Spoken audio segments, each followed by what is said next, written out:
The Creature That Came to Ponyville. A My Little Pony Friendship is Magic fan fiction by Friendly Uncle. Adapted for audio by Duhad. Friendly Uncle in no way claims or implies that he owns My Little Pony. All hail Lauren Faust, love her, and despair. Friendly Uncle will not be held responsible for any nightmares, hallucinations, miscarriages, loss of appetite, weird boners, or other miscellaneous side effects that may occur as a result of reading this fanfiction. Consult a doctor before reading The Creature That Came to Ponyville, and allow 6 to 8 weeks for the results to manifest. Friendly Uncle does not endorse or guarantee the use of this fanfiction as an impetus treatment, but if it works, be sure to let me know. Part 1. The Egg. Atop the great citadel of Canterlot, within the observatory that crowned the great castle, and seated upon a low bench situated between two of the domed structure's vast supporting columns, Princess Celestia, God Empress of Equestria, and all of ponydom, sat and stared across the vast horizon of her kingdom. The princess was seated with her legs casually curled underneath herself, but her pose was rigid, her eyes unblinking and her ears cocked to take in any noise. Her face bore an expression of intense concentration. Like a mother who listens with utmost care for hours to the breathing of a convalescing child, so Celestia focused her attention upon the land that was her charge and birthright. Sister! Celestia startled. It was a rare sight to see the great white alicorn taken off guard, but now she jumped to her hooves with a small gasp, whirling to see the only pony who could have interrupted her. Princess Luna approached her largest sibling uncertainly. Unused to seeing Celestia unruffled, and loath to distract her from whatever matter now held her attention. Is everything all right? The Night Sister asked. Celestia let out a sigh and offered Luna a self-depreciating smile, attempting to set her at ease. I don't know. I hope so. There's something extra. Luna blinked, wordlessly expressing her profound confusion. Celestia shook her head. That's the only way I can think of to describe it. It's the sensation I get when something is missing. But in reverse? There's something somewhere that shouldn't be there. Something new, and I can't decide if it's something that belongs or not. Luna frowned a little, closed her eyes, and faced the direction that Celestia had been staring at. For a long moment she held still, her only movement a slight rustling of her mane in the breeze, and a vague glow running up and down the length of her horn. Celestia watched her curiously, until Luna finally shook her head and shrugged. My connection with this land is not as deep as yours, Soul. Whatever is bothering you, I can't quite make it out. Celestia reached down and gently nuzzled her sister's cheek. It is a connection you should have been able to forge, had you the last millennium to do so, she said sadly. We both know whose fault that was. Luna snorted, but she returned Celestia's caress. In any case, the time has come for Equestria's day star to rest, has it not? Celestia nodded, and her horn flared with power. Luna's horn took on a new glow, larger now and yet darker. A flashing unlight that contrasted to the pale golden glow of Celestia's magic. The princess took hold of an ancient power and guided it, gently, along the same paths it had traveled countless times before. The wheels turned, the spheres aligned, and in the sky, far above them, the sun began its ponderous journey downwards to make way for the glittering night sky.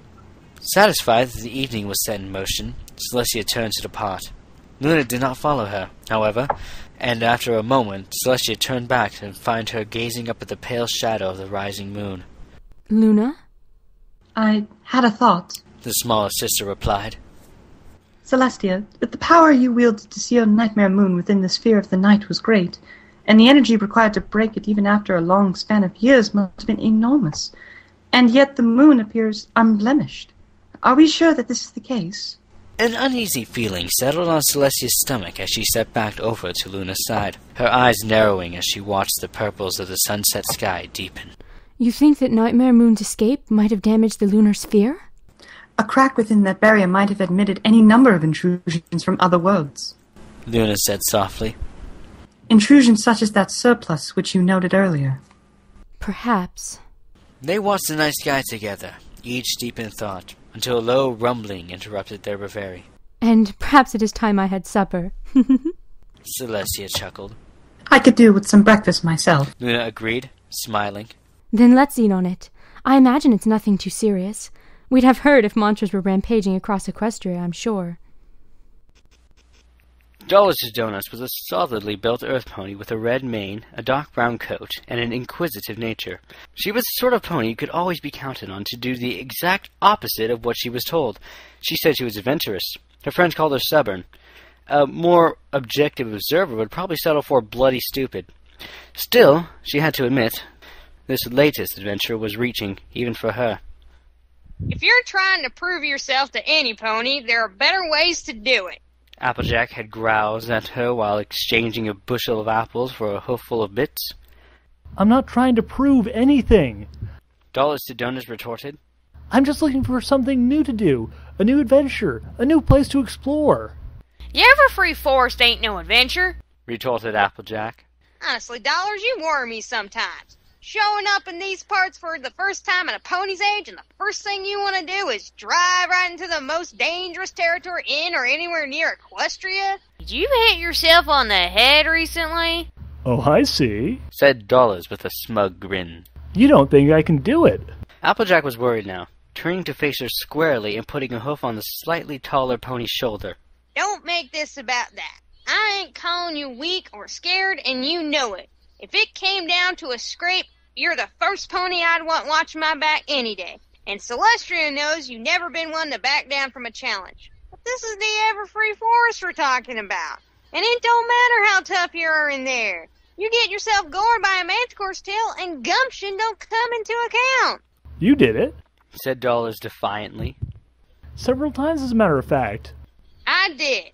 And never 'cause I wanted to, but 'cause I had to. And I went in there with a pony that could outstare a cockatrice, a unicorn that could rip out a serpent's scales with their teeth, a Pegasus that can break the sound barrier, the most powerful unicorn Ponyville's ever seen, and Pinkie Pie. And we still almost didn't make it out in one piece. So promise me you won't go anywhere near that awful place, because if anything happened to you after I got this cockamamie idea into your head, then I could never live with myself. Okay. I promise I will not go near the Everfree Forest. This had not technically been a lie. Dollars to Donuts had not gone near the Everfree Forest. She had galloped right in. What Applejack didn't know wouldn't hurt her. She had to admit, she could see why her fillyhood friend was so intimidated by the place. The Everfree Forest was like an entirely different world. The light of Celestia's sun seemed unable to entirely penetrate the thick canopy of the evil-looking trees. The noise of small scurrying animals seemed to follow her wherever she went, and she couldn't shake the sensation that she was being watched. Still, at the moment there had been no sign of marauding beasts, and a careful sequence of scratches in the bark and several trees prevented her from getting lost. Dollars to Donuts was starting to worry that the Everfree Forest was going to be a bust. It couldn't be an adventure if she was bored. Dollars was attempting to determine the approximate time by gauging the amount of remaining light when she noticed it. A series of trees knocked over and lying on the ground in splinters, as if knocked aside by some great force. Intrigued, Dollars decanted her over to get a better look. In the center of the blasted circle of trees was a blackened crater. It wasn't large, only a little bigger around than some of the larger trees, but it looked deep. In the center of it sat a large, round object with a leather sheen. Dollars to Donuts gasped. An egg! Oh, whoa! And it's huge! It must be a dragon egg! This is so cool! I think one of Applejack's friends knows a dragon. Maybe they can be buddies! Oh, Colt, this is so awesome! She rushed over to the crater and peered down at the egg, pondering how to get it out. As she did so, the egg began to shift slightly from side to side, and low gurgling noises came from inside it. Was it ready to hatch already? Oh, I hope it's a dragon. Don't worry, little fella. I'll be your mommy. Come out and say hi. With a slow sucking noise, the top of the egg split. It didn't crack. The top of the egg opened like a flower with 4 thick, wet petals that peeled back to reveal its contents. Layers of mucus and thin, pale membranes concealed most of what was inside from Dollars' view, but she could make out a glistening bone-colored carapace and a long, flexible tail like an animal's spine, gently coiling and slithering around itself. Dollars to Donuts took a step backwards, suddenly uneasy. That wasn't a dragon egg. She didn't have any idea what. The newly hatched creature suddenly moved with unbelievable speed, tail whipping around like a snake. The thing launched itself out of its egg and directly at Dollars to Donuts, unfurling long, spidery legs. Before she could even process what was happening, it was on her face and gripping her head with those hideous thin legs. while the tail tightened around her throat. There was only time for Doll to get out one shriek of absolute terror before the grip on her neck restricted her breath and she sank to the ground. The last sensation she remembered, the violent sensation of something acrid and rubbery forcing its way past her lips. And then blessed darkness. End Chapter 1. The creature that came to Ponyville is narrated by Cabrala95. Princess Celestia is played by Nonnavlis. Luna is played by Surefire Tactics. Applejack is played by Tenmaranger. Dollars to Donuts and Friendly Uncle are played by Duhad.